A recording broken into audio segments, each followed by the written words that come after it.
Amira Johnson walks into her new high school, cane tapping against the floor. She just wants to fit in, but instead, laughter fills the cafeteria as Chase Miller and his friends trip her, steal her cane, and post the video online. Humiliated in front of the entire school, Amira hides her pain, until her father, Marcus Johnson, sees the bruises. But Marcus isn't just any father. He's a Navy SEAL. What starts as cruel laughter soon spirals into a war these boys never expected. Because every prank, every shove, every video online has consequences they can't escape. Now, the question is, what happens when a blind girl learns to fight back, and her enemies finally realize who her father really is? Before we go any further, comment where in the world you are watching from, and make sure to subscribe, because tomorrow's story is one you don't want to miss.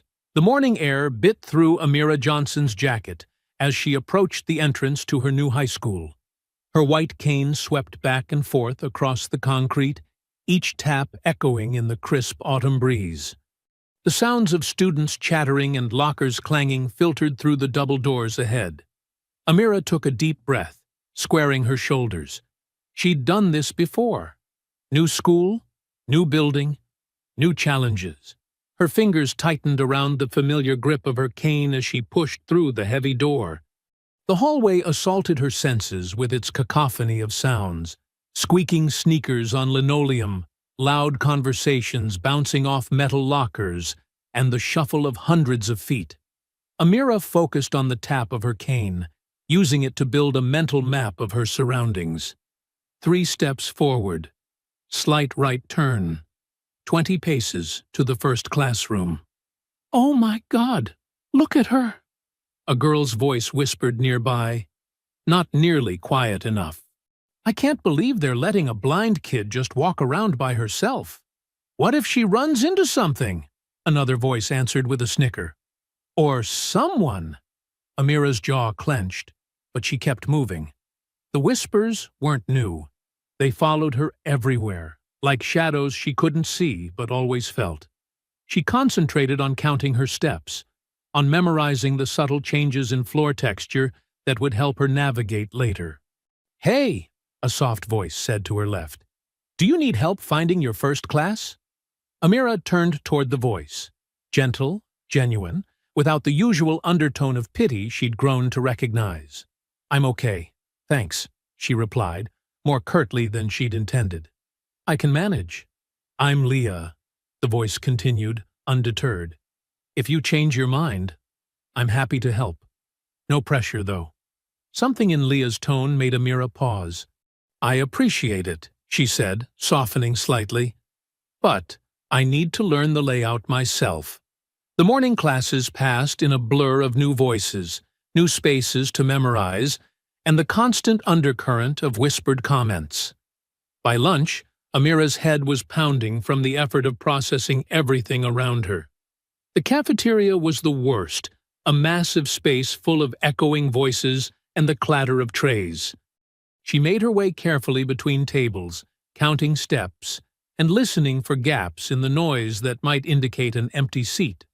The smell of mystery meat and overcooked vegetables grew stronger as she approached the serving line. That's when she heard them. A group of boys, their laughter carrying a sharp edge that made her stomach tighten. The sound of Letterman jackets rustling told her they were athletes, probably the popular crowd she'd been warned about. "Watch this," one voice said, deep and smug. "Hey, blind girl, there's an empty seat right here." Amira ignored them, continuing her careful navigation through the cafeteria. But suddenly her cane hit something solid. A leg, deliberately stuck out in her path. She stumbled, barely catching her balance. "Oops," another voice said, higher and nasally. "Guess your stick missed that one." More laughter erupted, closer now. "Come on, Chase," the nasal voice continued. "Show her where to sit." "Right here, sweetheart," the first voice, Chase, called out. "Just follow my voice. Marco! Polo!" Heat crept up Amira's neck as other students joined in the laughter. She could picture them all staring, could feel the weight of their eyes on her. Her fingers cramped around her cane's handle. "What's wrong?" Chase taunted. "Can't take a joke? We're just trying to help." "Yeah," a third voice chimed in. "Tyler here's a great seeing-eye dog. Aren't you, Ty?" The boy named Tyler made exaggerated barking sounds, sending another wave of laughter through the cafeteria. Amira stood frozen, her chest tight with humiliation and anger. "I got it all on video," the nasal voice announced proudly. "This is going to be epic, Chase." "You hear that, blind girl?" Chase called out. "You're gonna be famous. Well, more famous than you already are, being the only blind kid brave enough to grace us with your presence." Amira's cheeks burned as she gripped her cane tighter. The urge to say something, to fight back, rose in her throat, like bile. But years of experience had taught her that would only make things worse. Without a word, she turned and started making her way toward the cafeteria exit, each tap of her cane accompanied by fresh peals of laughter from Chase and his friends. Behind her, she could hear them still going. "Aw, don't leave!" Chase called out. "We've got so many more games we can play." "Yeah," Tyler added between barks. "Like pin the tail on the blind girl." Ethan's nasal voice cut through the noise. "Make sure you get her good side for the video, guys." The laughter followed her all the way to the door, each step feeling like a mile as she fought to keep her composure. She wouldn't give them the satisfaction of seeing her cry. She wouldn't let them know how much their words stung. But her white-knuckled grip on her cane betrayed the storm of emotions raging inside her as she made her quiet exit from the cafeteria. The cafeteria bustled with its usual chaos as Amira found her way to a corner table. She'd chosen this spot carefully, far from the main traffic areas, close to the wall where she could keep her back protected. Her fingers traced the edge of her lunch tray, mapping out where everything sat. Apple to the right, sandwich in the middle, milk carton to the left. The noise level rose and fell like waves, and Amira tried to lose herself in the rhythm of ordinary lunch conversation. But her ears stayed alert for a particular sound: the rustle of Letterman jackets, the confident stride of expensive sneakers on linoleum. "Just eat quickly and get out," she whispered to herself, picking up her sandwich. The bread felt slightly stale under her fingers, but she didn't care. Every bite meant she was closer to escaping. Then she heard it. That familiar laugh, getting closer. Chase Miller's voice carried across the cafeteria like he owned it. "Look who's hiding in the corner, guys!" Amira's heart rate picked up, but she kept her head down, taking another bite of her sandwich. Maybe if she ignored them, they'd get bored and move on. "It's rude not to say hello," Ethan's nasal voice added. 3 sets of footsteps approached her table. The bench creaked as someone sat down heavily beside her. "Hi, blind girl," Tyler's deep voice rumbled next to her ear. "Sitting all alone? Don't you have any friends?" Amira set her sandwich down, her appetite vanishing. "Leave me alone," she said quietly, but firmly. "Oh, she speaks!" Chase's voice came from directly across the table. "And here we thought you might be deaf too." "Yeah, we were worried," Ethan chimed in. "Especially after you ran away yesterday. That wasn't very friendly of you." Amira's hand instinctively moved to her cane, propped against the table beside her. But before she could grab it, she felt it being snatched away. "What's this thing made of, anyway?" Chase asked, and Amira could hear him tapping it against something. "Seems pretty flimsy." "Give it back," Amira said, her voice stronger now. She stood up, reaching out, but Chase laughed and moved away. "You want it?" he taunted. "Come and get it. It's right here." He waved it above her head. She could hear it swooshing through the air. The cafeteria had grown quieter. People were watching now. Amira could feel the weight of their stares, hear the anticipatory whispers. "I said give it back," she repeated, trying to keep the tremor out of her voice. "Or what?" Tyler stood up beside her, his bulk making her feel small. "You gonna tell on us?"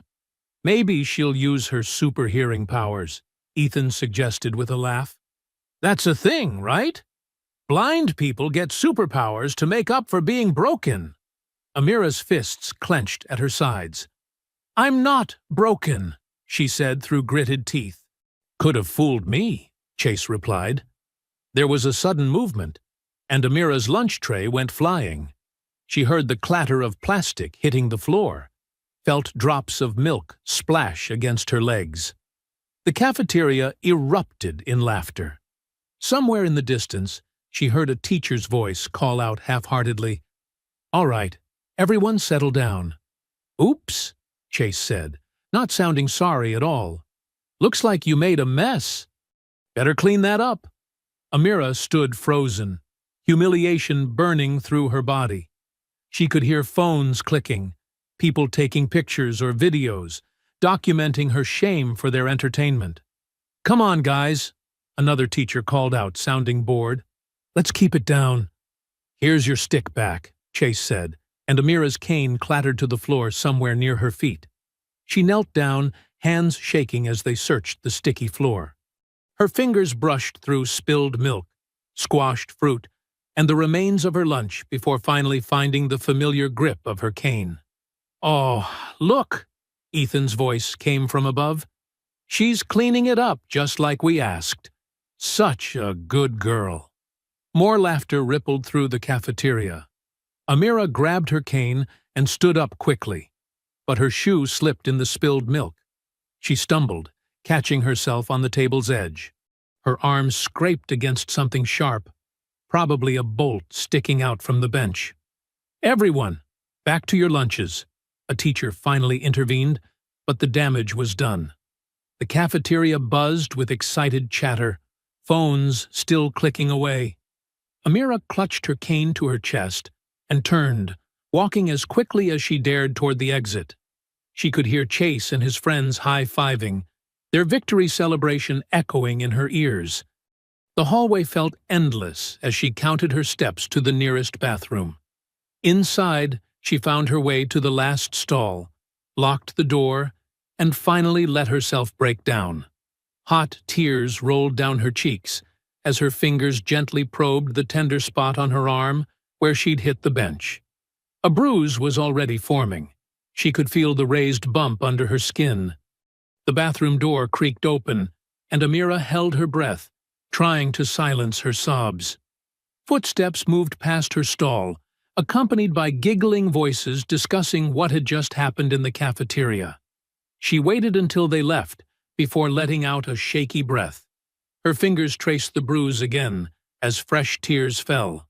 The physical pain was nothing compared to the weight of humiliation pressing down on her chest, threatening to crush her. In this quiet stall, away from the cruel laughter and indifferent teachers, Amira let herself feel the full depth of her shame and isolation. The evening sun cast long shadows through the Johnson family's dining room windows as Amira sat at the table, pushing food around her plate. The familiar scents of her mother's cooking, seasoned chicken, roasted vegetables, and fresh cornbread, usually brought comfort. But tonight, her stomach felt tight with anxiety. "How was school today, sweetheart?" Danielle asked, passing the basket of cornbread. Amira forced a smile, grateful that her parents couldn't see her expression clearly in the dimming light. "Fine. Just busy with assignments." Marcus sat quietly, his fork pausing midway to his mouth. His eyes lingered on the way Amira held her arm close to her body, the slight wince when she reached for her water glass. "The new history teacher? Still giving those long lectures?" he asked casually, his tone light but his gaze sharp. "Yeah," Amira replied, relieved to have a safe topic. "Mr. Patterson loves hearing himself talk." Danielle chuckled, but Marcus noticed how his daughter's laugh didn't quite reach her eyes. The slight tremor in her hands as she cut her chicken didn't escape his attention either. Not much did, after years of reading subtle signs in hostile territories. "Did you use those hallway navigation tricks we practiced?" Marcus asked, watching her reaction carefully. They helped, Amira said quickly. Too quickly. The school's pretty easy to figure out now. The conversation drifted to safer topics. Danielle's busy day at the hospital, Marcus's plans for his leave time, the upcoming weekend. Amira contributed just enough to avoid suspicion, but Marcus caught every slight flinch, every carefully controlled movement that spoke of hidden pain. After dinner, Amira retreated to her room, citing homework. Danielle headed to the kitchen to clean up, while Marcus settled in his study, opening his laptop. He'd noticed some of Amira's classmates mentioning her school on social media earlier, teenage bragging that might shed light on his daughter's strange behavior. It didn't take long to find what he was looking for. The videos and audio clips were everywhere, shared with laughing emoji and cruel comments. His daughter's voice, strong but trembling. "Give it back." The sound of a lunch tray clattering, followed by uproarious laughter. A boy's mocking tone. "You gonna tell on us?" Marcus's hands clenched into fists as he listened, his military training the only thing keeping his breathing steady. He recognized the main voice. Chase Miller, the quarterback everyone in town praised as their golden boy. The same kid whose father was always bragging at the local bar about his son's football scholarship prospects. More clips followed. The sound of his daughter stumbling. More laughter.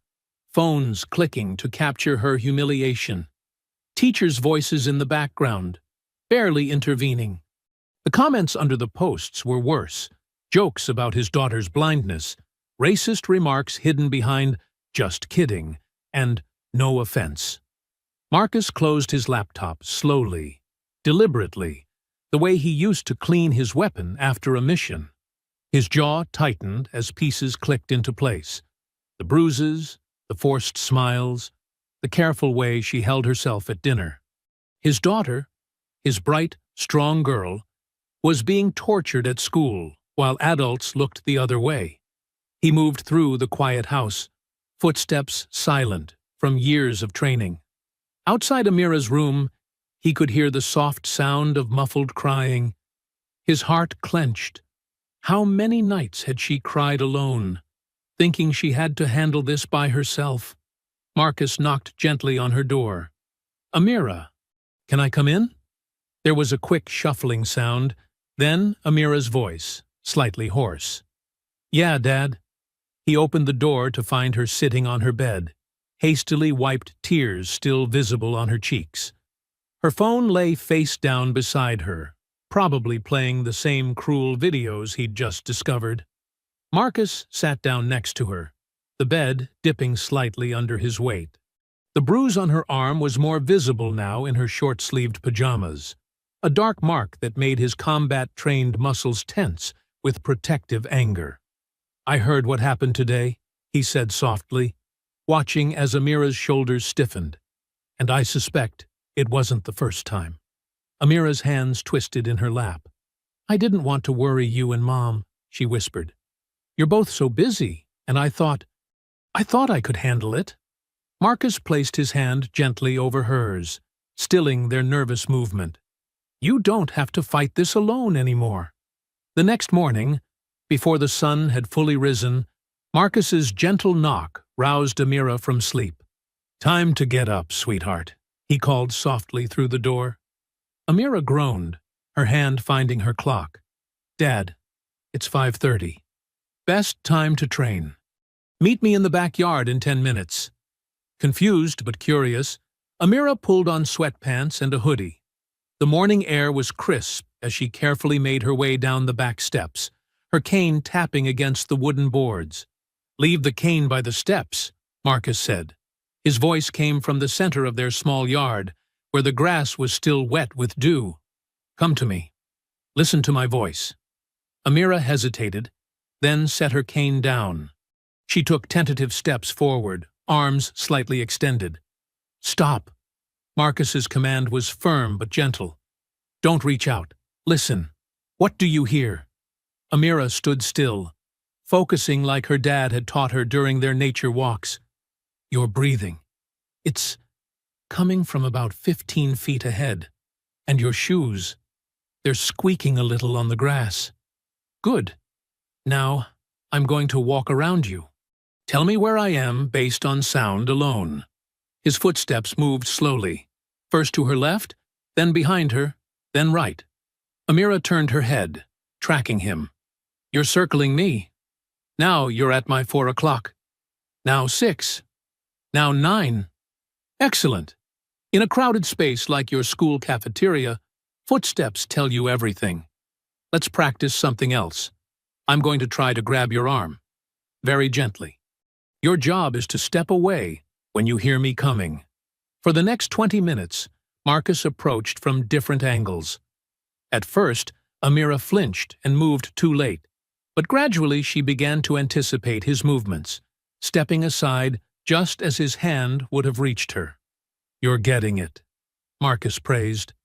Now, if someone does grab you, he took her arm firmly but carefully. Turn into the grip, not away. Like this. He guided her through the motion, showing how to break free using the attacker's own momentum. They practiced this move repeatedly. Amira's initial awkwardness gave way to smoother movements as muscle memory began to build. Her breathing grew more confident with each successful escape. Remember, Marcus said, demonstrating another hold break, you don't need to see to defend yourself. Your other senses are sharper than most people's. Use that advantage. The sky brightened as they worked, birds beginning their morning songs. Sweat dampened Amira's hair despite the cool air, but she felt more energized than tired. Last thing for today, Marcus said. If someone comes at you from behind. He moved quietly, but Amira heard the slight rustle of his clothes. She stepped sideways, just as he'd taught her, and his grab missed completely. Perfect, pride filled his voice. You're a natural at this. Inside, the smell of coffee and toast filled the kitchen. Danielle was already in her scrubs, preparing for her early hospital shift. You two are up early, she observed, sliding plates of scrambled eggs across the counter. Amira sat down, muscles pleasantly sore, a new awareness of her surroundings humming through her body. Each bite of breakfast felt like fuel for something important, not just another routine morning. Just some father-daughter time, Marcus said casually, but he squeezed Amira's shoulder as he passed. At school, Amira walked differently. Her cane moved with purpose, not hesitation. She focused on the sounds around her, footsteps, voices, the subtle echoes that helped her map the space. The whispers still followed her, but they seemed less important now. In second period, Leah Parker slid into the seat next to her. You seem different today, she said quietly. Different how? I don't know. Taller, maybe? Like you're not trying to disappear anymore. Amira allowed herself a small smile. Maybe I'm just tired of disappearing. The day wasn't perfect. She still heard Chase and his friends snickering in the hallway, still felt the weight of stairs she couldn't see. But something had shifted inside her. Each footstep she heard now carried information, distance, direction, intention. The school's layout felt clearer in her mind, like a map drawn in sound and memory. That evening, exhausted but satisfied, Amira sat on her bed while Marcus placed her cane carefully on her nightstand. The familiar tap of wood against wood held a new meaning now, not just a tool for navigation, but a reminder of her own capability. We'll train again tomorrow, Marcus said, his voice carrying the same steady assurance she'd heard that morning. Amira smiled faintly, feeling the day's lessons settled in her muscles like a foundation being laid. For the first time since the bullying began, hope flickered in her chest. Small but growing, like the first light of dawn they'd trained under. The gymnasium buzzed with excitement as students filed into the bleachers for the afternoon pep rally. Colorful banners hung from the walls, and the school mascot, a fierce-looking eagle, pranced around the polished floor. "Are you sure about this?" Amira asked Leah as they found seats near the middle of the bleachers. The noise echoed off the walls, making it harder for Amira to track individual sounds. "Everyone's here," Leah assured her. "It might be good to feel like part of things for once." She described the decorations, the cheerleaders in their blue and white uniforms, the way the basketball team sat in a row of honor near the front. Amira nodded, trying to focus on the familiar training exercises her father had taught her. Count the exits by sound, the heavy gym doors creaking. Map the space through echoes. Voices bouncing off walls told her the room's shape, but the chaos of so many voices made it challenging. Principal Williams's voice boomed through the speakers, welcoming everyone and praising the football team's recent victory. The crowd cheered, the sound washing over Amira like a wave. She gripped her cane tighter. "And now," the principal announced, "our star quarterback Chase Miller would like to say a few words about school spirit." The applause was deafening. Amira heard Chase's footsteps across the gym floor, the squeak of his sneakers against the polished wood. Something felt wrong about his movement. Too deliberate, too theatrical. "Thanks, Principal Williams," Chase's voice filled the gym. "You know, our school talks a lot about diversity and inclusion, about welcoming everyone." His tone dripped with false sincerity. Amira's stomach tightened. "We've got a special new student this year," Chase continued. "Someone really brave. Someone who shows up every day, despite her challenges." A ripple of laughter spread through the crowd. Leah grabbed Amira's hand. "We should go," she whispered. But Amira sat frozen, her father's training forgotten as panic gripped her chest. She heard phones being pulled out, cases clicking open, cameras being pointed. "Let me demonstrate," Chase said. There was shuffling, then exaggerated tapping sounds. "Oh no, where am I going?" His voice took on a mocking, helpless tone. "Can't see anything. Somebody help!" The gymnasium erupted in laughter. Amira heard phones buzzing as videos were instantly shared, the sound of messages spreading her humiliation beyond these walls. "And when she tries to eat lunch?" Chase continued, but Amira couldn't hear the rest over the blood rushing in her ears. Her face burned as hundreds of students laughed, their cruel amusement echoing off the walls until it seemed to come from everywhere at once. "That's enough, Mr. Miller," Principal Williams finally interrupted, but his tone carried more amusement than reproach. "Back to school spirit, please." Amira stood abruptly, her cane knocking against the bleachers. The sound drew more laughter. Leah tried to help her, but Amira pushed past, needing to escape. Her careful mapping of the space vanished in her panic. She stumbled down the bleachers, every misstep drawing more snickers. "Watch out!" someone called mockingly.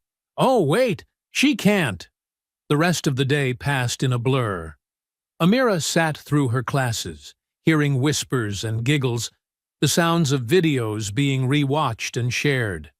Even teachers seemed to be suppressing smiles, treating the whole thing as harmless fun.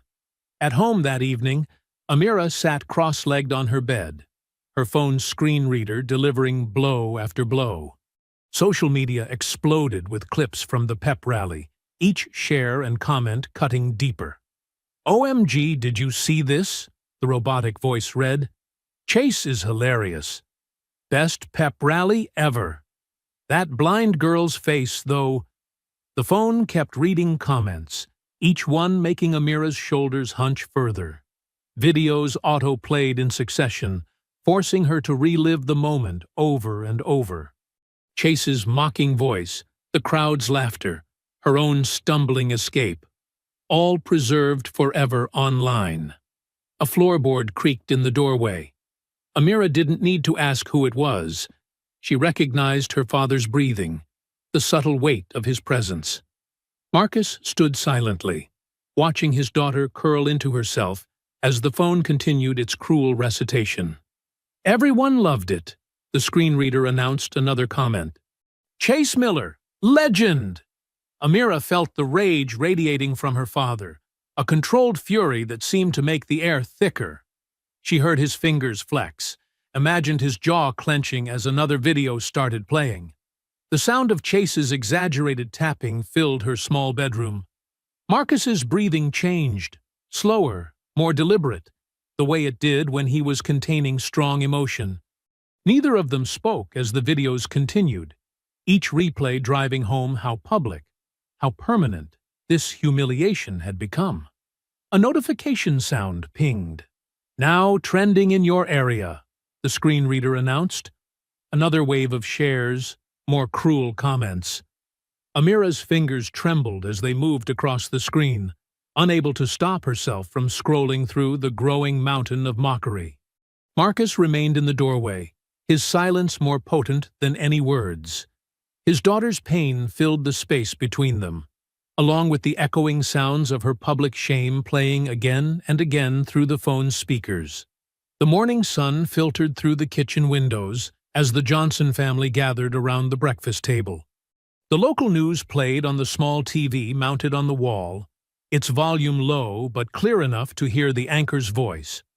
A controversial video from Mason Heights High School has sparked heated debate in our community, the anchor announced.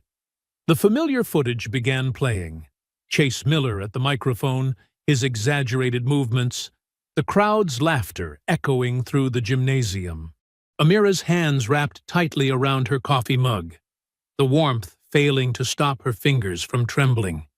Beside her, Danielle reached over and squeezed her shoulder. "You don't have to watch this, sweetheart," Danielle said softly. "I can't see it anyway," Amira replied, her voice bitter. "But I can hear it. Everyone can hear it." Marcus stood at the counter, his coffee forgotten as he watched the news segment. His massive frame seemed to grow tenser with each passing second, like a spring being wound too tight. "Local parent groups are divided over the incident," the anchor continued. The screen switched to interviews outside the school. A woman in expensive workout clothes spoke into the microphone, her smile dismissive. "Kids will be kids," she said, waving her hand. "My son was there, and he said it was just a joke. Everyone's so sensitive these days."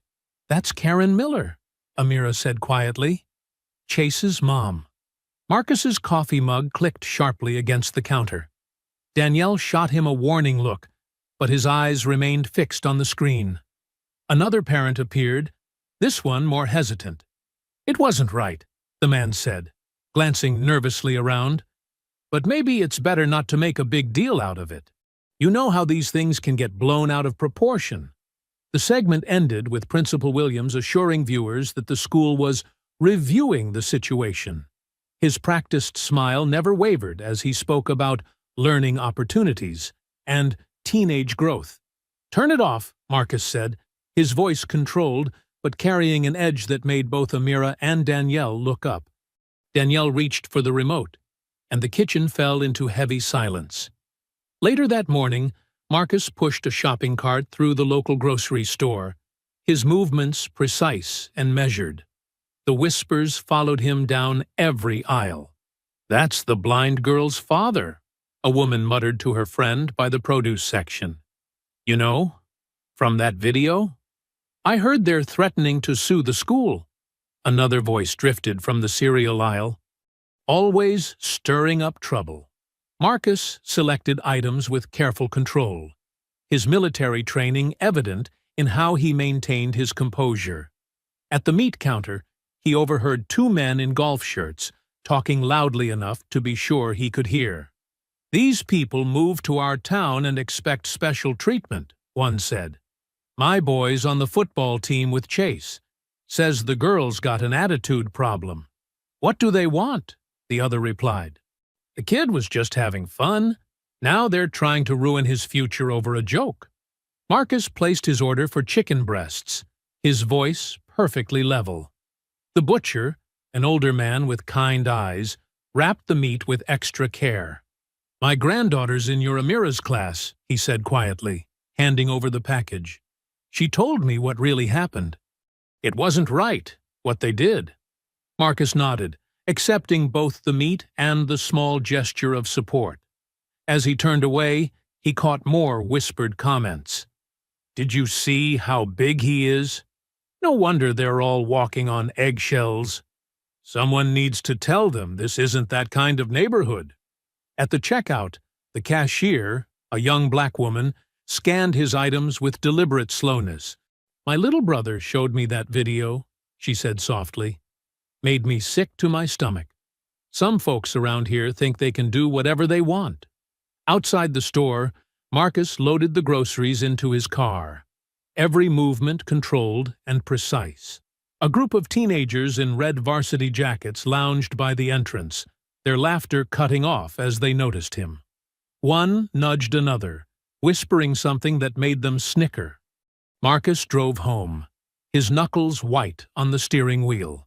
The town's true face had revealed itself, not just in the cruelty of children, but in the casual dismissal by adults who should know better.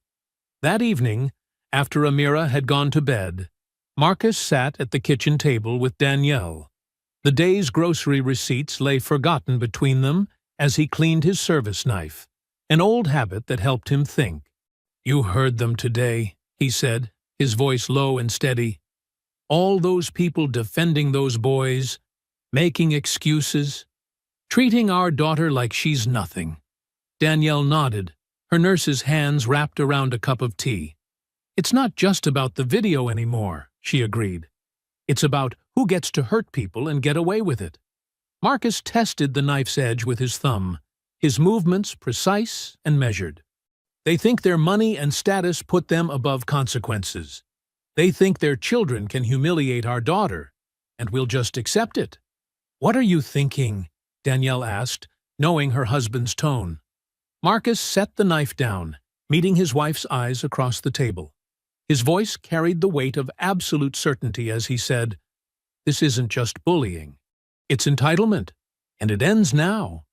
The alarm buzzed at 4:30 a.m., barely audible in the pre-dawn quiet. Amira felt her father's gentle hand on her shoulder, shaking her awake. "Time to train," Marcus whispered. Amira groaned but sat up, her muscles still aching from yesterday's session. She pulled on her workout clothes, soft sweatpants and a loose t-shirt, while Marcus waited in the hallway. The backyard grass was wet with dew beneath her bare feet. Cool morning air brushed against her face as Marcus guided her to their training spot. Birds were just beginning to wake, their first calls breaking through the silence. "Today we're going to work on something new," Marcus said, his voice carrying that calm authority she knew from years of military service. "Your hearing is already sharp. Now we'll make it tactical." He placed her cane in her hands, but differently than she usually held it. "This isn't just a navigation tool anymore," he explained. "In the right position, it's a defensive weapon." Amira felt his hands adjusting her grip, showing her how to hold the cane at an angle. "But I don't want to hurt anyone," she protested. "This isn't about hurting people," Marcus replied. "It's about being ready when they try to hurt you. Remember what Chase and his friends did with your cane?" Amira's jaw tightened at the memory. "They took it, waved it around like a joke. Next time, they'll think twice." Marcus moved behind her. "Now, I'm going to walk around you. Tell me where I am by the sound of my footsteps." His boots made soft impressions in the grass as he circled her. Amira turned her head slightly, tracking the sound. 10 o'clock, she said. "Good. Now?" He shifted position. 2 o'clock. No, 3. They continued this way for several minutes, Marcus moving faster, his footsteps getting lighter. Amira's accuracy improved with each round. "Perfect," he said. "Now we add movement. When you hear me approach, use the cane to create space. Remember the blocking positions we practiced?" Amira nodded, adjusting her stance. Marcus's footsteps came from behind.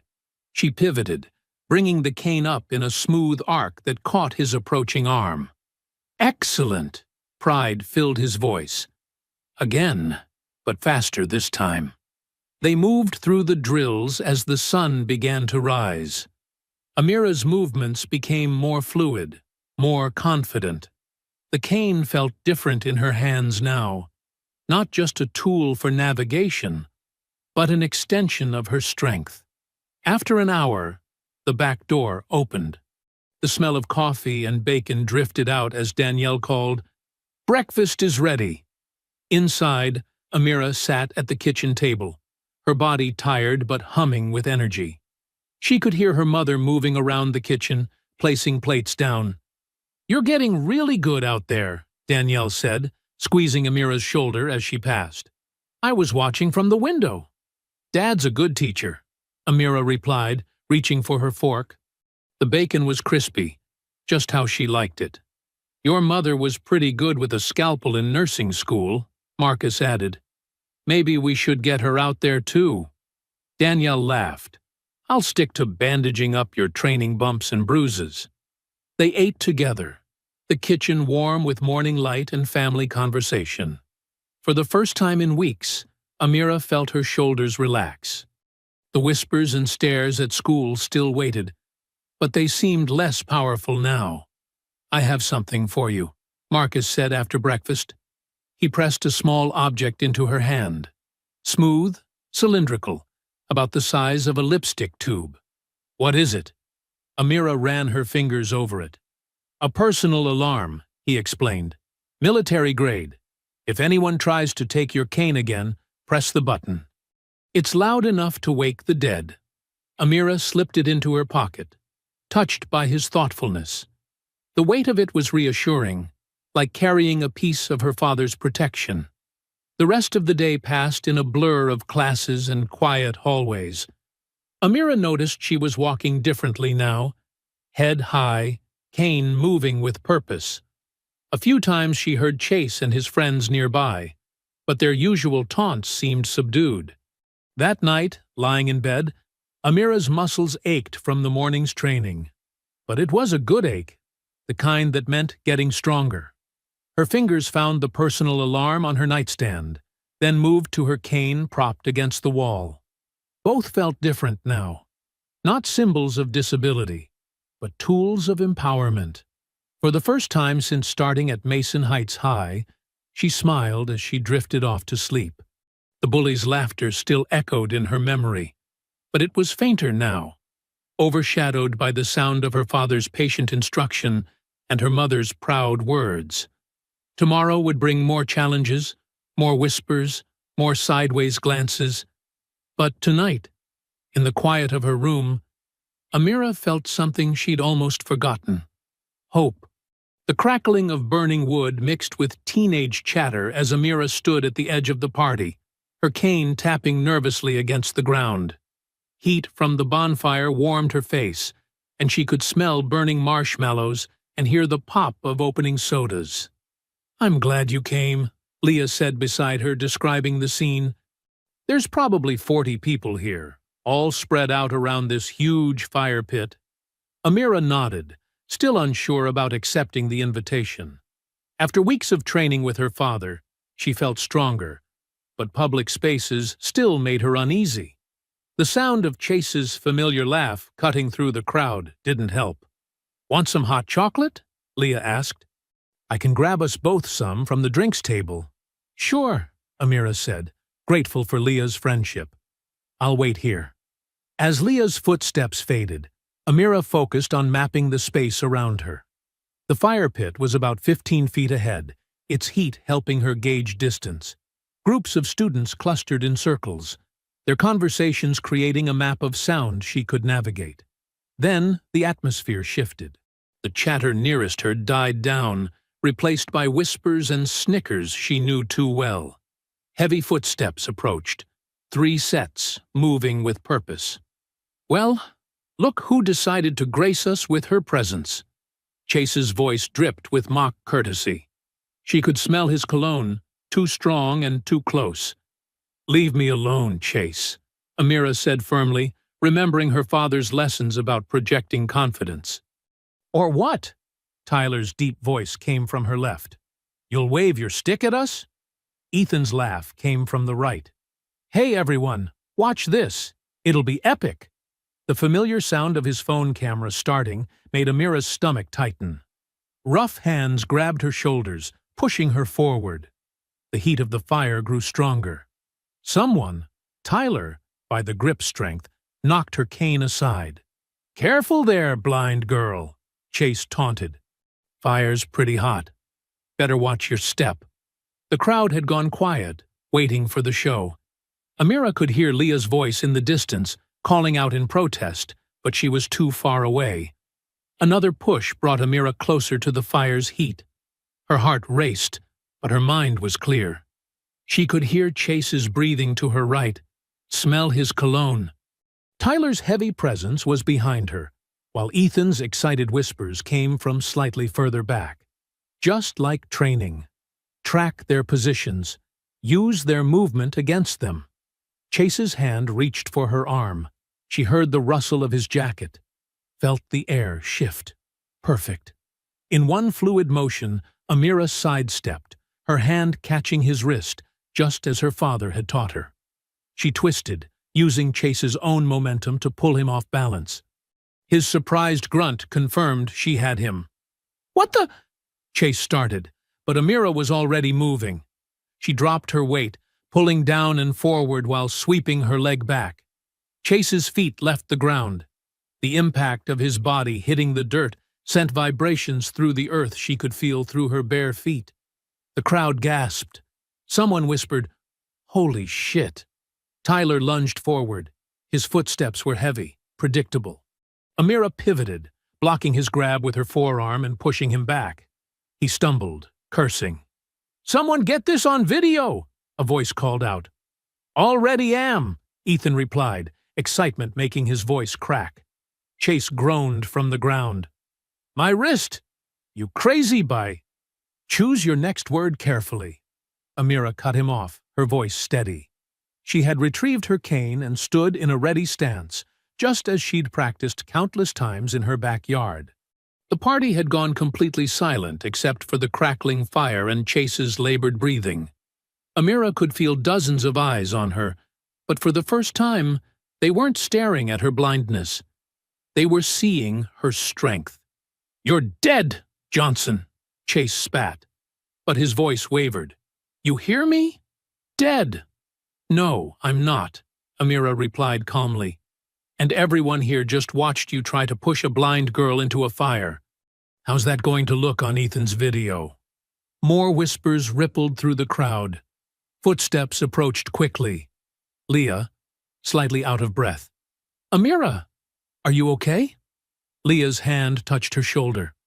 "I'm fine," Amira said, loud enough for everyone to hear. "Just teaching some boys about personal space." Chase was still on the ground, cradling his wrist. Tyler had backed away, his confident swagger gone. Ethan's camera was still recording, capturing every second of their humiliation. The crowd's whispers grew louder, a mix of shock and grudging admiration. Someone in the back started a slow clap, but it died quickly in the tense atmosphere.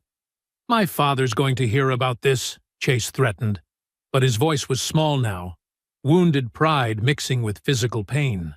"Good," Amira replied. "Tell him everything. Tell him how brave you felt. 3 guys against 1 blind girl. Tell him what you were trying to do to me. I'm sure he'll be really proud." Monday morning sunlight streamed through the school's front windows as Amira walked through the doors, her cane moving in confident sweeps. For the first time since starting here, her shoulders weren't tight with anxiety. Students whispered as she passed, but these whispers were different, tinged with something like respect. "Everyone's talking about what happened," Leah said, falling into step beside her. "Chase wasn't even at football practice yesterday." Amira allowed herself a small smile.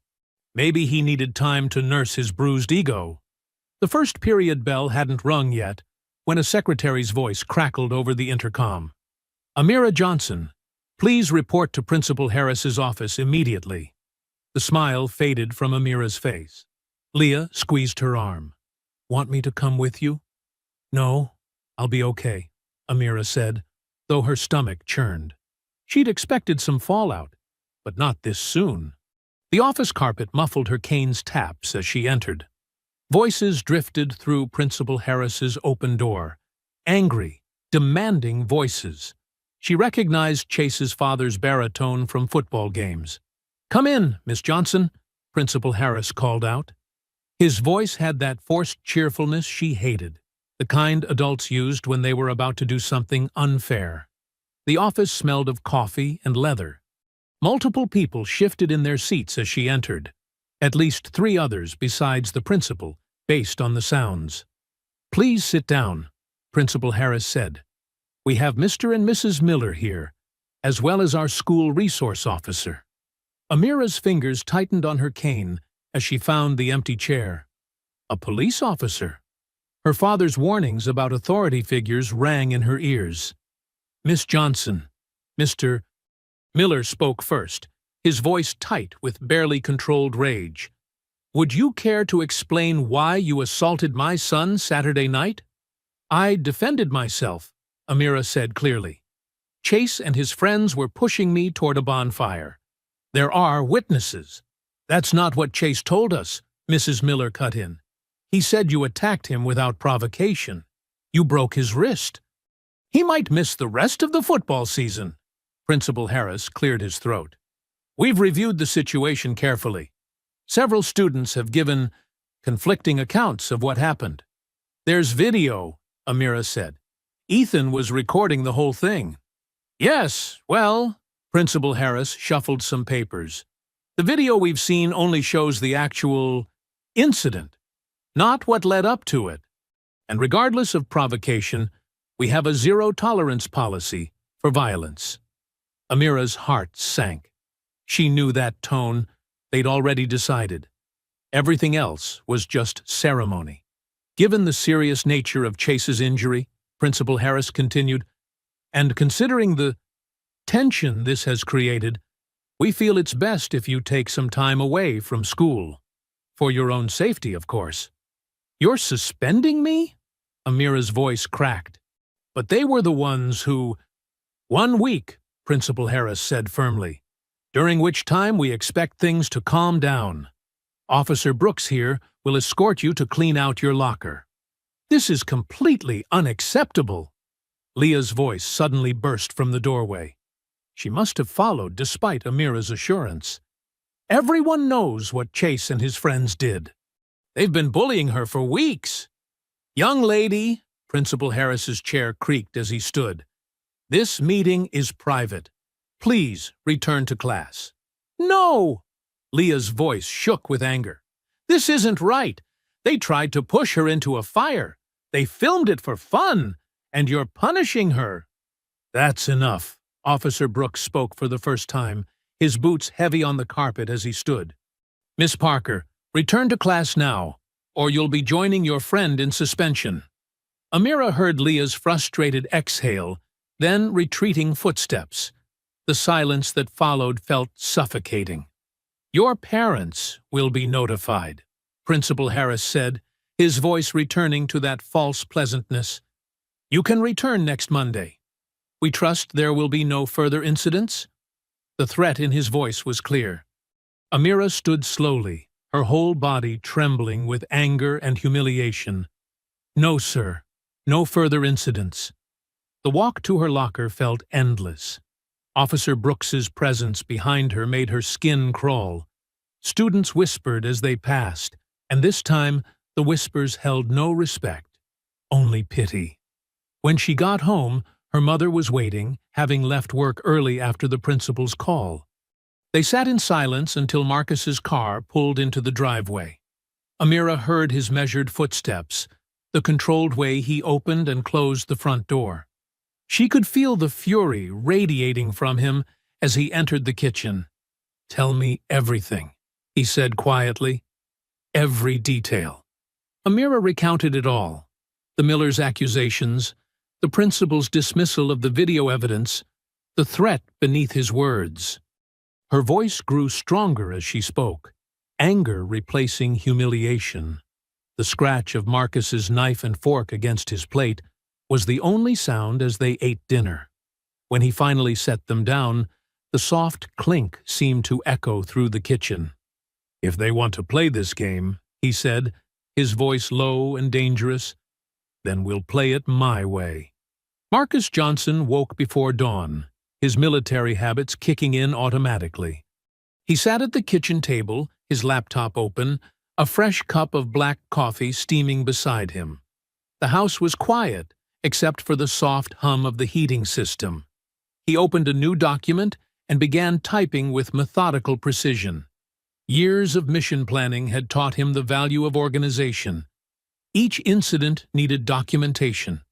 Dates, times, witnesses, evidence. He'd treat this like any other operation. His first target was the cafeteria incident. Marcus pulled up the viral video, his jaw clenching as he watched Chase and his friends terrorize his daughter. He noted every student visible in the background, every teacher who looked away. The timestamp showed 12:17 p.m. He marked down names. The morning stretched on as Marcus made calls. His voice remained calm and professional, the same tone he'd used in countless briefings. "Hello, this is Marcus Johnson, Amira's father. I understand your child was present during some recent incidents at the school." Some parents hung up. Others listened. A few talked. "Yes, I saw what happened at the pep rally." Mrs. Rodriguez, whose daughter was on the cheerleading squad, admitted quietly. "It was horrible." Chase grabbed the mic right in front of Coach Stevens, who just stood there laughing. Marcus recorded the conversation discreetly, thanking her for her honesty. 3 more calls yielded similar results. Parents who'd stayed silent out of fear or indifference were starting to speak up. By noon, he drove to the local coffee shop where many high school students gathered. He sat in a corner booth, appearing absorbed in his laptop while his trained ears picked up conversations. "Did you see what they did to that blind girl?" a teenage girl whispered to her friend. "My brother was at the bonfire. He said they were literally pushing her toward the fire before she fought back." Marcus's phone recorded it all. 20 years of covert operations had taught him how to blend in, how to become invisible while gathering intelligence. After lunch, he visited the school under the pretense of collecting Amira's missed assignments. His eyes scanned security camera locations, noting their angles. A quick conversation with a sympathetic secretary revealed the cameras had been working during every incident. "Those poor kids think their phones are the only cameras around," the secretary murmured, shaking her head. Back home, Marcus compiled the evidence methodically. The cafeteria video showed 5 different angles from students' phones. The pep rally had been officially recorded by the school's media club. He synced the timestamps, created backups. Leah Parker stopped by after school, carrying Amira's homework. Marcus invited her in, noting how the girl's hands shook with barely contained anger as she described what she'd witnessed. "I have videos, too," she said, pulling out her phone. "I started recording everything after the first cafeteria incident. I knew nobody would believe us without proof." Marcus nodded approvingly. The new clips showed Chase and his friends planning their pranks, laughing about how they'd get away with it because their parents were on the school board. As evening fell, Marcus made one final call to an old SEAL teammate who'd become a civil rights attorney in the city. They talked for an hour, discussing strategy, evidence requirements, and legal precedents. "Send me everything you've got," his friend said. "This isn't just about bullying anymore. We're looking at potential hate crimes, negligent supervision, civil rights violations." The kitchen grew dark as Marcus worked, illuminated only by his laptop screen. Amira's footsteps approached, her cane tapping softly against the floor. "Dad?" she said quietly. "You've been at this all day." "Almost done, sweetheart," he replied, his fingers still typing. "Just putting the pieces together. Will it make a difference?" The doubt in her voice made his heart ache. "Truth always makes a difference," he said firmly. "Sometimes it just needs help coming to light." He continued working after she went to bed. cross-referencing statements, organizing video clips chronologically. The evidence painted a clear picture, not just of bullying, but of systematic harassment enabled by negligent adults. Near midnight, Marcus added the final piece, a compilation of social media posts from Chase and his friends, bragging about their actions, mocking Amira's disability. Their arrogance had left a digital trail a mile wide. He saved everything to multiple secure drives, encrypted the files, and created backups. The habits of protecting sensitive intelligence died hard. The clock struck midnight as Marcus finally closed his laptop. The house was silent, but his mind hummed with purpose. Everything was in place. The evidence, the witnesses, the legal framework. He allowed himself a hard smile in the darkness. Now the truth comes out, he whispered to himself. The morning sun cast long shadows across the parking lot as Marcus pulled into the local newspaper office. Amira sat in the back seat, fingers nervously tracing the handle of her cane, while Danielle reached back to squeeze her shoulder reassuringly. The Riverside Chronicle read the weathered sign above the entrance. Marcus carried a thick manila envelope under his arm as they walked inside. The office smelled of coffee and printer ink, with the quiet buzz of fluorescent lights overhead. "I'm here to see Angela Ruiz," Marcus said to the receptionist, his voice steady and professional. "We have an appointment." Reporter Angela Ruiz met them in the conference room, her dark eyes sharp and alert as she took in the family. She'd been covering local news for 15 years, and something in Marcus's voice when he'd called had caught her attention. "Thank you for meeting with us," Marcus began, sliding the envelope across the table. "What I'm about to show you isn't just about bullying. It's about systematic harassment of a disabled minor, enabled by those who should have protected her." Angela opened the envelope, spreading out printed screenshots, transcripts, and USB drives. Her expression grew more serious as Marcus walked her through the evidence, his military precision making the presentation clear and compelling. "Here's the cafeteria incident," he said, playing one video. The sound of cruel laughter filled the room. Amira's hands tightened on her cane, and Danielle wrapped an arm around her shoulders. "And this is from the pep rally," Marcus continued, his voice controlled but tight with anger. "Notice how the teachers are visible in the background, doing nothing." Angela took careful notes, her pen moving quickly across her notepad. "The school's response?" she asked. "They suspended Amira." Danielle spoke up, her nurse's composure cracking slightly. "After she defended herself at the bonfire." "Because the bullies' parents are on the school board," Marcus added, pulling out more documents. "Here are their social media posts bragging about their influence." Angela leaned forward, studying a transcript. "You have witness statements?"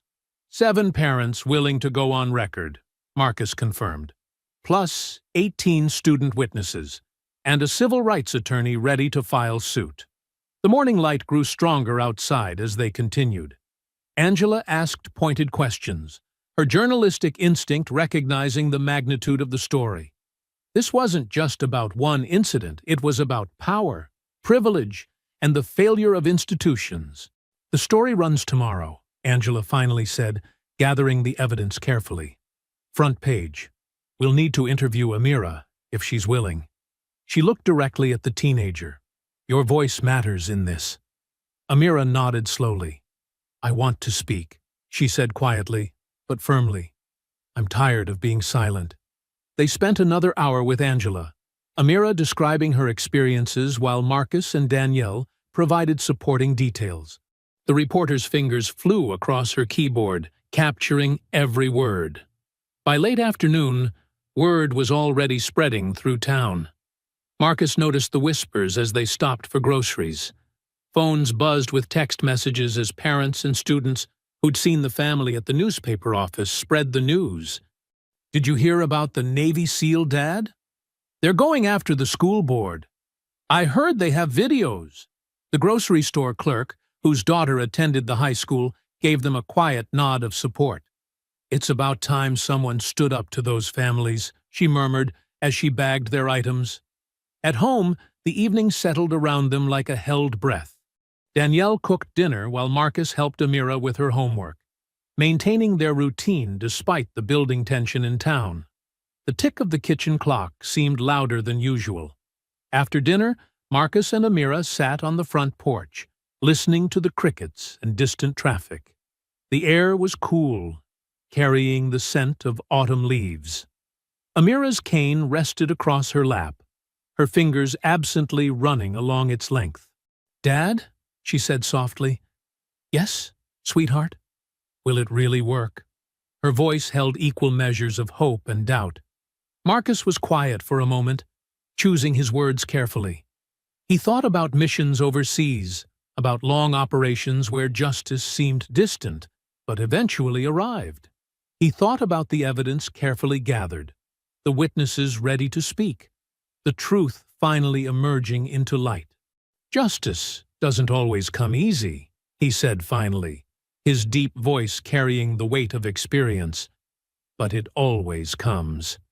They sat together in the gathering dusk, father and daughter, while across town, phones continued to buzz with messages about tomorrow's newspaper and the story that would change everything.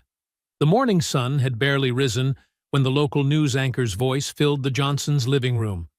"Breaking news this morning as disturbing evidence emerges of systematic bullying at Riverside High School," she began, her professional tone carrying an edge of disbelief. Marcus sat on the couch, remote in hand, while Danielle prepared breakfast in the kitchen. Amira perched on the edge of her chair, listening intently as her story unfolded on the morning news. Exclusive footage obtained by the Riverside Chronicle shows multiple incidents targeting a blind student, the anchor continued. The first video played, the cafeteria scene. Even with the faces blurred, Chase Miller's distinctive varsity jacket was unmistakable as he knocked Amira's tray to the floor. Danielle paused her cooking, spatula frozen mid-flip. The eggs sizzled quietly in the pan as the news continued. The victim, 16-year-old Amira Johnson, is the daughter of decorated Navy SEAL Marcus Johnson, the anchor revealed. The station cut to Angela Ruiz's interview footage from yesterday, showing Amira speaking with quiet dignity about her experiences. "I just wanted to get an education," Amira's recorded voice stated clearly. "Instead, I became their entertainment." The morning shows across all local channels picked up the story. Phones throughout Riverside buzzed with notifications as the Chronicle's online article went live. Social media exploded with shares and angry comments. In the Miller household across town, Chase slumped lower on his couch as his mother watched the news in horror. His phone wouldn't stop vibrating with messages from friends and teammates. The pep rally video was playing now, his voice echoing through speakers across the city as he mocked Amira's blindness. "How could you?" his mother whispered, but Chase had no answer. His father paced in the kitchen, already on the phone with their lawyer. Back at the Johnson home, Marcus's phone rang. It was Angela Ruiz. "The response is overwhelming," she reported. "The school board chairman just called an emergency meeting for tomorrow." More footage played on the TV, students speaking anonymously about witnessing the bullying, parents confirming they'd complained to the administration with no result. The story grew beyond Amira, exposing a pattern of protected privilege in the small town. "This is a clear failure of leadership," a civil rights attorney stated on screen. The Americans with Disabilities Act exists precisely to prevent this kind of discrimination. Danielle finally remembered the eggs, quickly scraping the slightly burnt breakfast onto plates. The kitchen filled with the smell of toast and coffee as the news continued to roll. Online comments flooded local news sites. "Those boys should be expelled." "Where were the teachers?" "Shame on the school board." "Thank you for speaking up, Amira." At the homes of Tyler and Ethan, Chase's accomplices, similar scenes played out. Parents who had defended their sons' pranks, now watched in shock as the full scope of their cruelty was exposed. The carefully edited videos Marcus had gathered left no room for excuses. The school principal's office phone rang nonstop. Parents demanded action. School board members scrambled to distance themselves from the scandal. And local politicians issued hasty statements about taking this very seriously. Chase tried calling his friends, but no one answered. His social media accounts filled with angry messages. The football team group chat exploded with teammates arguing about whether to defend him or cut ties. His college scholarship hopes seemed to evaporate with each passing hour. In the Johnsons' kitchen, Amira sat at the breakfast table, her hands wrapped around a warm mug of tea. The morning news anchor's voice shifted to a softer tone. But perhaps the most inspiring part of this story is Amira Johnson herself, the anchor said. Despite facing daily harassment, this remarkable young woman maintained her dignity and courage. With the support of her father, a decorated Navy SEAL, she learned to defend herself and speak up against injustice. They played a clip of Amira from yesterday's interview, her head held high as she spoke. "I want other disabled students to know they don't have to accept cruelty. We deserve respect. We deserve to feel safe at school." Danielle watched as a trembling smile spread across her daughter's face. The first real smile in weeks. Marcus reached across the table and squeezed Amira's hand. "Local disability rights advocates are calling Amira Johnson an inspiration," the anchor continued. "Her story has sparked important conversations about accountability in our schools." Amira's hand tightened around her mug as she heard her name spoken with admiration on television for the first time. The warmth of the tea matched the warmth spreading through her chest. Not pride, exactly, but relief. Relief that finally someone was listening. Relief that finally the truth was being told. The school board meeting room buzzed with tension. Every seat was filled, with people standing along the walls and spilling into the hallway.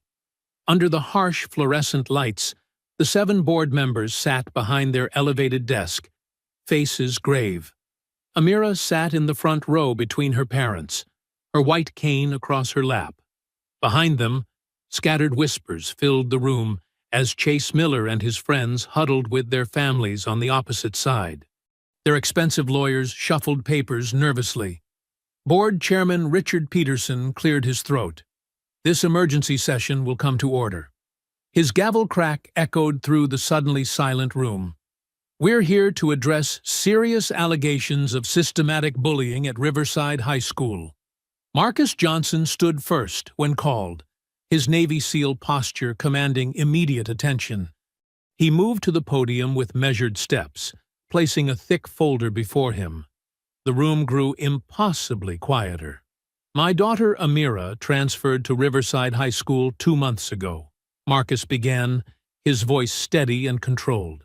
"Since then, she has been systematically targeted, mocked, and physically harassed by Chase Miller and his friends." Chase's father shifted in his seat, whispering urgently to his lawyer.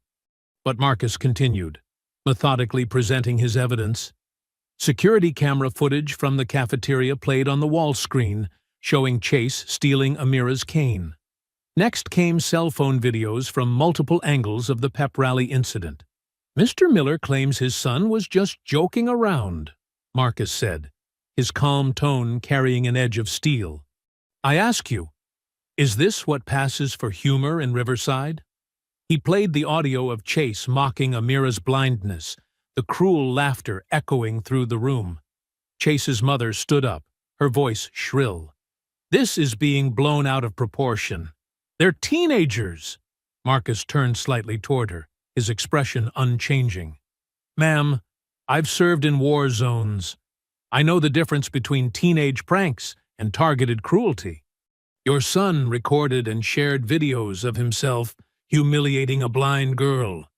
He took away her mobility aid. He pushed her toward a fire pit."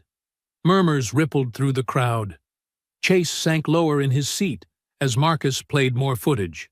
Hallway incidents, online posts, witness testimonies. The evidence mounted methodically, like a military operation cutting off all escape routes. The school's response was to suspend my daughter for defending herself, Marcus concluded. That ends tonight. As he returned to his seat, Chase's lawyer scrambled to the podium, citing precedents about teenage behavior and school discipline. But his practiced arguments felt hollow against Marcus's precision. Then came Amira's turn. She rose slowly, her father guiding her to the podium. The room held its breath as she gripped the edges of the wooden stand. "I'm 16 years old," she began, her voice soft but clear. "I was born blind, but I've never felt more disabled than I have at this school." She described the daily torments, the whispers, the stolen cane, the constant fear of being filmed and mocked.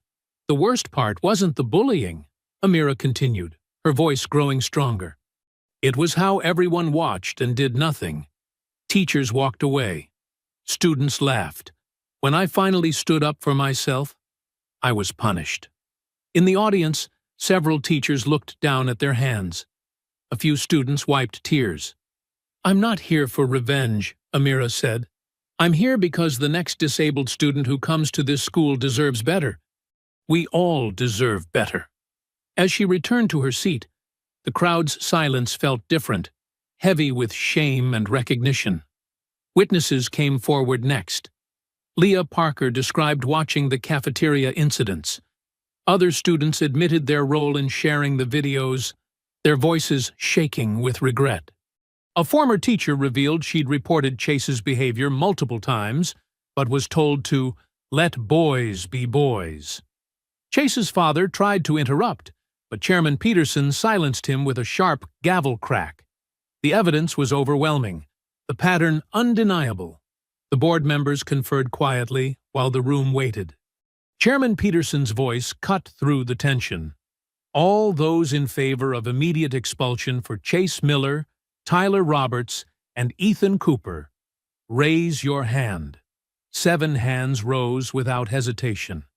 "By unanimous vote," Peterson announced, "the 3 students are hereby expelled from Riverside High School, effective immediately. Their transcripts will reflect the reason for expulsion." Gasps rippled through the room. Chase's mother burst into tears, while his father's face turned red with rage.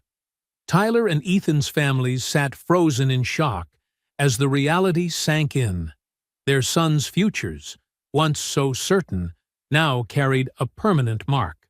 The gavel cracked one final time, but it was nearly drowned out by the eruption of voices. Parents pulled out phones, already spreading the news. Chase and his friends slumped in their seats, their varsity jackets suddenly looking like costumes rather than armor. In the front row, Amira reached for her father's hand. For the first time since starting at Riverside High, she sat with her head held high, her cane resting easily across her lap. The whispers around her no longer carried mockery, only justice. The morning sun cast long shadows across Riverside High's empty football field. Chase Miller stood at the fence, gripping the chain link with white knuckles. His red varsity jacket, once a symbol of his status, hung loose and unworn in his other hand. Inside the school's main office, Principal Stevens was meeting with yet another college recruiter. Through the window, Chase could see the man shaking his head, gathering papers into his briefcase. That made 3 scholarship offers withdrawn this week alone. His phone buzzed. Another email from State University. He didn't need to read it to know what it said. The same message had come from 6 other schools. After careful consideration, regret to inform you, admission status has been rescinded. At home that evening, Chase sat at the kitchen table while his parents argued with their lawyer in the living room. Words like damages and settlement drifted through the walls. His father's company had already asked him to take a leave of absence. The publicity was bad for business. Across town, Ethan Ward deleted his social media accounts for the 3rd time. Every post he'd ever made mocking Amira had been dug up and shared. His inbox overflowed with angry messages. The likes and followers he'd once craved now felt like a noose around his neck. His gaming channel, once popular with thousands of subscribers, was flooded with comments calling him a coward and a bully. Tyler Briggs sat alone in his bedroom, staring at the football scholarship letter he'd received just 2 months ago. Now it was worthless paper. His mother had stopped trying to make him come down for dinner. The weight of consequences pressed down on him like the heaviest tackle he'd ever taken. But this time, he couldn't get back up. Meanwhile, at the Johnson house, Amira sorted through a growing pile of letters and emails. Support poured in from disability rights groups, anti-bullying organizations, and fellow students across the country. Her story had struck a nerve, becoming a symbol of standing up to systemic cruelty. "Another invitation," Danielle said, opening an envelope at the breakfast table. "The community center wants you to be the keynote speaker at their disability awareness event next week." Amira ran her fingers over her cane, remembering how it felt when Chase had stolen it. "Do you think I should do it, Dad?" Marcus set down his coffee cup. "That's your choice, Amira. But remember, your voice matters now more than ever." The lawsuits hit the following day. 3 families filed civil suits against Chase, Tyler, and Ethan's families for emotional distress and discrimination. The school board faced its own legal troubles for enabling the behavior. Local businesses pulled sponsorship from the football program. At the grocery store, Chase's mother abandoned her shopping cart when other parents started whispering and pointing. Tyler's father, once the proud announcer at every football game, stopped going to his favorite diner after the owner asked him to leave. Ethan's parents put their house up for sale, talking about moving to a different town. The boys who had once ruled the school hallways became ghosts. Chase stopped leaving his house entirely after a group of students filmed him at the mall, mocking him the way he'd mocked Amira. The video went viral within hours. But across town at the community center, a different story was unfolding. The main hall was packed for the disability awareness event. Local news cameras lined the back wall. Amira sat backstage, running her fingers over her note cards one last time, though she'd memorized every word. "Ready?" Marcus asked, his hand gentle on her shoulder. Amira nodded, gripping her cane with newfound confidence. The same cane that Chase had once stolen was now a symbol of her strength. The audience fell silent as she took the stage.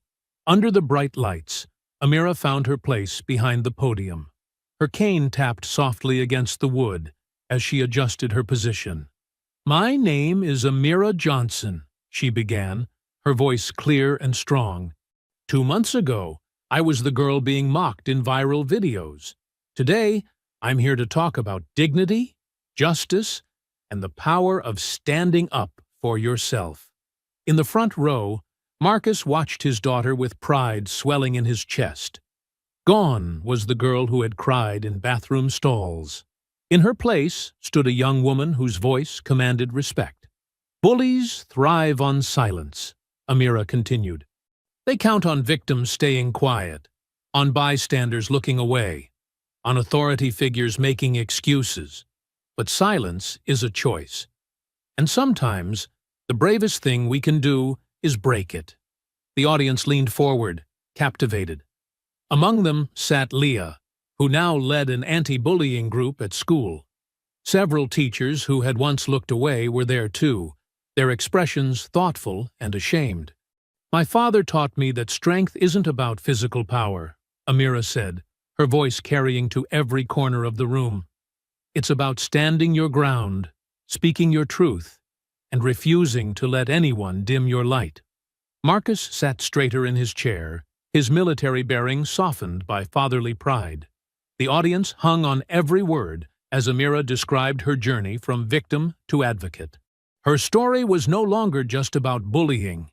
It had become a testament to resilience, justice, and the power of fighting back with dignity. The morning sun warmed their faces as Marcus and Amira Johnson walked side by side down Maple Street. Their footsteps fell into an easy rhythm, Marcus's measured stride matching Amira's confident pace. Her white cane tapped steadily against the sidewalk, each sound a reminder of how far they'd come. "Remember when I used to hate this sound?" Amira asked, sweeping her cane in a practiced arc. "I thought it announced my weakness to everyone." Marcus smiled, noting how straight his daughter's shoulders were now. "And what does it tell people these days?" "That I'm coming through," Amira said with a small grin. "And they better clear the way." They passed the park where they'd spent countless mornings training. The grass still held impressions from their footwork. The bench where Marcus had first taught her to listen for approaching steps. The open space where she'd learned to turn vulnerability into strength. "I used to think being a SEAL meant my most important battles would be overseas," Marcus continued, his voice low and thoughtful. "Protecting our country, fighting the big fights. But sometimes the most crucial battles happen right here at home." A group of joggers approached from the opposite direction. Without prompting, they moved aside respectfully, giving Amira plenty of space. No whispers, no stares, just the courtesy she'd always deserved. "You taught me how to fight," Amira said, navigating around a fire hydrant she'd long since memorized. "But more importantly, you taught me when to fight." Marcus nodded, remembering the controlled fury he'd felt watching those viral videos of his daughter being tormented. How he'd channeled that rage into strategic action instead of blind revenge. "There's power in precision," he said, "in choosing your moments." They turned onto Oak Avenue, where the Saturday morning buzz of lawn mowers and children playing filled the air. Amira lifted her face to the sun, feeling its warmth. Her cane swept confidently from side to side, no longer a symbol of shame, but an extension of her independence. "The other day," she said, "someone at school asked if I wished things had gone differently. If I wished Chase and his friends had never bullied me." Marcus raised an eyebrow. "And what did you tell them?" "I said that while I wouldn't choose to be bullied, I'm proud of who I've become because of what happened. Every tap of this cane reminds me that I'm stronger than anyone thought I could be." She paused, turning her face toward her father. "Especially me." They walked in comfortable silence for a moment, passing the spot where Chase Miller had once sat in his car, watching their house. Now his family's home stood empty, a "for sale" sign swaying in the breeze. Justice had come in its own time, in its own way. Marcus thought about his upcoming deployment. In the past, leaving Amira had torn at his heart, knowing she faced a world that often couldn't see past her disability. But now, watching her walk with such confidence, hearing the strength in her voice when she spoke at events, he knew things had changed. The morning light caught the silver tip of Amira's cane as they approached the crosswalk at Cedar Street.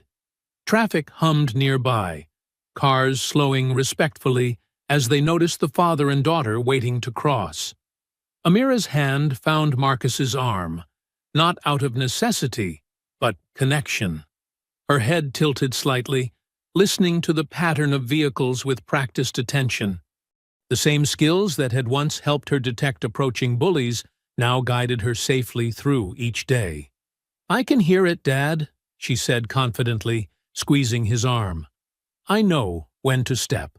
I hope you enjoyed that story. Please like the video and subscribe so that you do not miss out on the next one. In the meantime, I have handpicked 2 stories for you that I think you will enjoy. Have a great day.